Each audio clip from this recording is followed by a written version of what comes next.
Alors Bernard Sabrier, pour commencer sur cette question facile, c'est quoi le leadership? Et c'est quoi le leader par opposition aux dirigeants? Le leader, on le reconnaît sûrement après coup, non?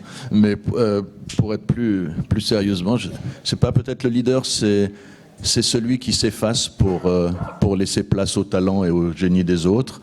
C'est celui qui entraîne des femmes et des hommes autour d'une mission, autour d'un sujet.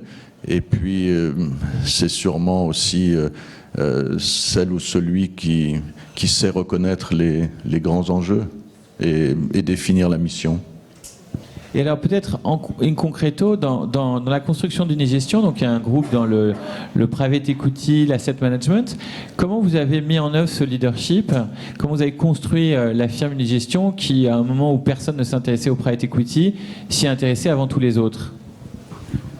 Mais je pense qu'aussi autour du leadership, la curiosité, c'est quelque chose d'essentiel.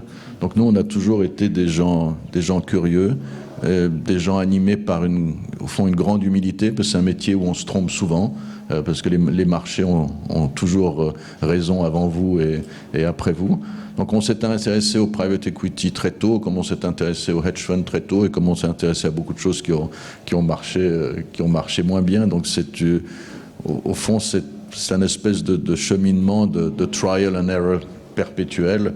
Au fond, vous faites des expériences, vous essayez de faire au mieux et vous voyez ce qui marche, ce qui est utile. Nous, au fond, on ne gère pas d'argent pour des clients privés, on gère de l'argent que pour des institutions, des caisses de pension, des endowments, des universités, etc.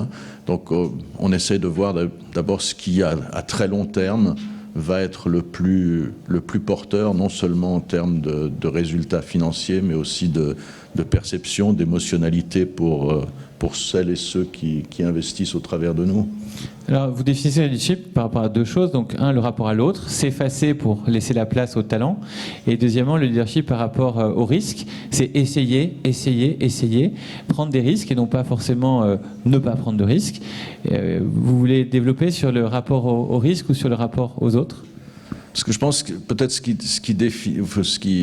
qui sépare le leader même du grand manager, c'est que le grand manager, je pense qu'il est prêt à prendre un certain nombre de risques qu'il arrive qu'il pense pouvoir maîtriser.